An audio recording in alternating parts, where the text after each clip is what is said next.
السلام علیکم ورحمۃ اللہ وبرکاتہ نحمدہ ونصلی علی رسولہ الکریم اما بعد فاعوذ باللہ من الشیطان الرجیم بسم اللہ الرحمن الرحیم رب اشرح لی صدری ویسر لی امری واحلل عقدۃ من لسانی یفقہوا قولی رب زدنی علما اللہم فقہنا فی الدین اللہم انی اسألک علما نافعا ورزقا طیبا وعملا متقبلا اللہم انی اسألک الہدی والتقی والعفاف والغنی الہی آمین۔ آج ہم جس بارے میں بات کریں گے وہ علم کی فضیلت ہے، کیونکہ یہاں ہم سب جو موجود ہیں وہ علم حاصل کرنے کے لیے موجود ہیں، اور جب ہمیں کسی کام کا ریوارڈ پتہ چل جاتا ہے، اس کی فضیلت پتہ چل جاتی ہے، اس کا مقام پتہ چل جاتا ہے، تو وہ کام ہم بہت آسانی سے کر گزرتے ہیں۔ انسان اور جانور میں بہت سی چیزیں مشترک ہیں، جیسے انسان بھی کھاتا ہے اور جانور بھی کھاتا ہے، جانور بھی سوتا ہے اور انسان بھی سوتا ہے، جانور بھی اپنی نسل بڑھاتا ہے، اسی طرح انسان بھی اپنی نسل بڑھاتا ہے، جانور بھی اپنا گھر بناتا ہے اور انسان بھی اپنا گھر بناتا ہے۔ لیکن وہ کون سی چیز ہے جو انسان کو جانور سے ممتاز کرتی ہے، اشرف المخلوقات بناتی ہے؟ وہ چیز انسان کی عقل و شعور اور اس کا بہترین استعمال اور اس کے ذریعے علم حاصل کرنا اور اس علم کی روشنی میں اپنی زندگی کا لائحہ عمل طے کرنا ہے۔ وہ لوگ جو عقل و شعور سے کام نہیں لیتے، قرآن مجید میں انہیں جانوروں سے بھی بدتر قرار دیا گیا ہے۔ لہٰذا ہم میں سے ہر ایک پر لازم ہے جہاں تک ہمت استطاعت ہو مفید علم حاصل کریں، اور اب تو اتنی آسانیاں ہو گئی ہیں کہ ہمت اور استطاعت تو سب میں ہے۔ ہم سب کے ہاتھوں میں اللہ تعالیٰ نے جو موبائل دیے ہیں، ہم اس کو اپنے دین کے کاموں میں لگائیں اور اس کے ذریعے علم حاصل کریں۔ کہیں آنے جانے کی بھی ضرورت نہیں، آپ مدارس میں آ جا نہیں سکتے تو آپ گھر بیٹھے اپنے موبائل کے ذریعے بھی بہت کچھ علم حاصل کر سکتے ہیں، اور اپنی زندگی کے ہر مرحلے میں اپنے علم میں اضافے کی کوشش کرتے رہیں۔ قرآن مجید میں اللہ سبحانہ وتعالیٰ نے نبی اکرم صلی اللہ علیہ وسلم کو ارشاد فرماتے ہوئے کچھ یوں فرمایا، وَقُلْ رَبِّ زِدْنِی عِلْمًا، آپ کہہ دیجئے یا دعا مانگیے کہ اے میرے رب میرے علم میں اضافہ فرما، مجھے زیادہ علم عطا کر۔ اللہ تعالیٰ فرما رہے ہیں رسول اللہ صلی اللہ علیہ وسلم کو، اس میں ہم سب کے لیے کتنا بڑا سبق ہے کہ اس کائنات کے اشرف ترین انسان رسول اللہ صلی اللہ علیہ وسلم کو تلقین کی جا رہی ہے کہ وہ اپنے علم میں اضافے کی دعا کر رہے ہیں۔ تو ہم سوچ سکتے ہیں کہ ہمیں دعا کتنی مانگنی چاہیے۔ اس طرح قرآن پاک میں اللہ تعالیٰ فرماتے ہیں، هَلْ يَسْتَوِي الَّذِينَ يَعْلَمُونَ وَالَّذِينَ لَا يَعْلَمُونَ، کیا وہ لوگ جو علم رکھتے ہیں اور وہ لوگ جو علم نہیں رکھتے کبھی برابر ہو سکتے ہیں؟ کبھی نہیں ہو سکتے۔ اللہ تعالیٰ بلندی عطا کرتا ہے ان لوگوں کو جو ایمان لائے، اور وہ لوگ جو علم دیے گئے ان کے درجات تو بلند ہیں۔ گویا جو شخص علم کے راستے میں جتنی بھی کوشش محنت کرتا ہے اور جیسی بھی کرتا ہے، اسی اعتبار سے اس کے درجے بڑھتے چلے جاتے ہیں۔ قرآن پاک میں ایک اور جگہ پر اہل علم کی یہ فضیلت بتائی گئی ہے، انما یخشی اللہ من عبادہ العلماء، بے شک اللہ سے ڈرتے ہیں اس کے جاننے والے بندے ہی، اہل علم ہی۔ اللہ کی خشیت بھی انسان میں آ نہیں سکتی جب تک اس کے پاس علم نہ ہو، اور انسانوں کا عمل درست ہو نہیں سکتا جب تک ان کے اندر خدا کا خوف نہ ہو۔ اگرچہ عام طور پر علم کی تقسیم دو طرح کی جاتی ہے، ایک دنیاوی علم اور ایک دینی علم۔ اگر دیکھا جائے تو یہ دنیا بھی اللہ نے بنائی ہے جس نے یہ دین بھیجا، اس لیے اسلام دینی علم کے ساتھ ساتھ فائدہ مند اور نفع مند دنیاوی علم کی طرف بھی انسان کو متوجہ کرتا ہے۔ رسول اللہ صلی اللہ علیہ وسلم نے فرمایا، اللہ جس کے ساتھ بھلائی کا ارادہ کرتا ہے تو اسے دین کی سمجھ عطا کر دیتا ہے۔ الحمدللہ آپ سب بھی اس میں شامل ہیں۔ رسول اللہ صلی اللہ علیہ وسلم نے ایک اور جگہ ارشاد فرمایا، رشک کے قابل صرف دو انسان ہیں، دو آدمی ہیں، ویسے ہمیں کسی پر رشک نہیں کرنا چاہیے، لیکن حدیث کیا بتاتی ہے کہ صرف دو انسانوں پر ہم رشک کر سکتے ہیں۔ پہلا کون؟ ایک وہ جسے اللہ نے مال دیا، پھر اسے حق کی راہ میں خرچ کرنے کی توفیق بھی دی۔ ہم رشک کے قابل عام طور پر کسے سمجھتے ہیں؟ جس کے پاس بہت زیادہ مال ہو، جس کے پاس بہت زیادہ اولاد ہو، جس کے پاس بہت ساری دنیا ہو۔ لیکن حدیث کیا بتاتی ہے؟ صرف دو انسانوں پر رشک کیا جا سکتا ہے، ایک وہ جسے اللہ نے مال دیا، پھر اسے حق کی راہ میں خرچ کرنے کی توفیق بھی دی۔ صرف مال کی بات نہیں، دوسری چیز کیا دی؟ توفیق دی کہ وہ اللہ کی راہ میں ہی اسے خرچ کرے۔ اور دوسرا وہ آدمی جس کو اللہ نے دانائی علم سے نوازا، بس وہ اس کے ساتھ فیصلے کرتا ہے اور دوسروں کو بھی سکھاتا ہے، یعنی علم سیکھنے اور سکھانے کا عمل۔ یہاں سے بات پتہ چلتی ہے کہ علم وہ فائدہ مند ہے جس سے انسان اپنا بھلا بھی کرے اور دوسرے لوگوں کے لیے بھی فائدہ مند ہو جائے۔ حدیث مبارکہ ہے، جو شخص علم کی تلاش کے لیے کسی راستے پر چلا، اللہ تعالیٰ اس کے لیے جنت کا راستہ آسان فرما دیتا ہے۔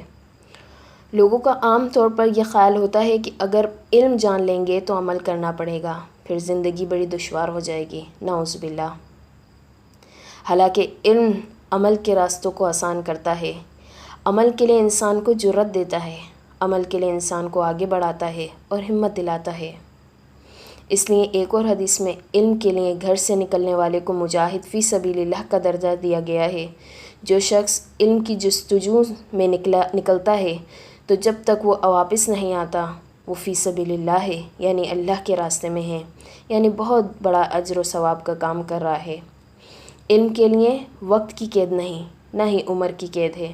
بچہ ہو یا بوڑھا ہو، جوان ہو، مرد ہو، عورت ہو، کوئی بھی ہو، مسلسل کوشش کے ساتھ مرتے دم تک اپنے آپ کو علم کے اضافے میں رکھے اور اپنے آپ کو علم کے اضافے میں سرگرداں رکھے، تو ہمیشہ اپنے آپ کو ایک طالب علم بنا کے رکھیں۔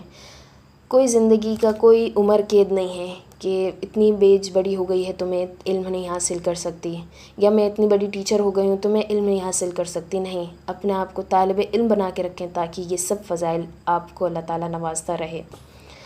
رب زدنی علما، اے میرے رب میرے علم میں اضافہ فرما۔ کتنی مختصر لیکن کتنی خوبصورت دعا ہے، یہ آپ سب نے بھی اپنے دعا میں شامل کرنی ہے۔ عبادت کرنا ایک عمدہ کام ہے، لیکن علم حاصل کرنا اس سے بھی بڑھ کر۔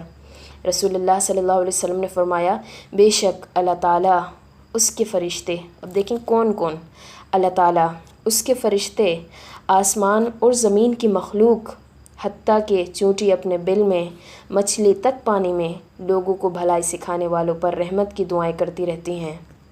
تو اللہ تعالیٰ بھی رحمت کی دعائیں کر رہے ہیں۔ فرشتے، تعداد نہیں پتہ، فرشتے بھی ہمارے لیے رحمت کی دعائیں کر رہے ہیں۔ پھر آسمان کی مخلوق، آسمان پہ کتنی مخلوق ہے نہیں جانتا کوئی بھی۔ پھر زمین کی تمام مخلوق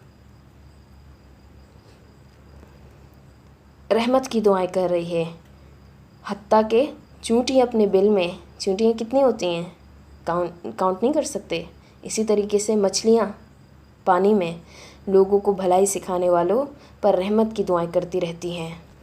ایک وہ دعا ہے جو ہم اپنے لیے خود کرتے ہیں، اور ایک وہ دعا ہے کہ ہم اپنے آپ کو علم میں پڑھنے لکھنے میں مشغول کر لیں، کسی نہ کسی طرح اپنے آپ کو سیکھنے سکھانے میں مشغول رکھیں، تو اس علم کے سیکھنے کی برکت سے چونٹیاں اور مچھلیاں تک دعائیں کرتی ہوں گی ہمارے لیے۔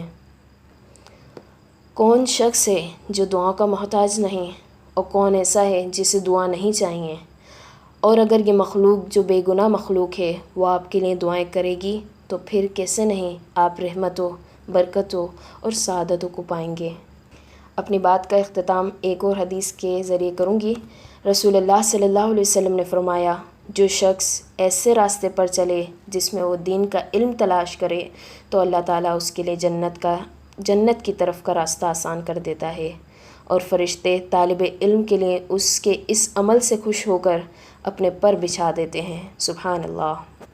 اللہ تعالیٰ سے دعا ہے کہ اللہ تعالیٰ ہمیں بھی ان لوگوں میں شامل فرما دے جس کے لیے فرشتے پر بچھا دیتے ہیں، اور جنت کا راستہ اللہ تعالیٰ خود آسان فرما دیتا ہے۔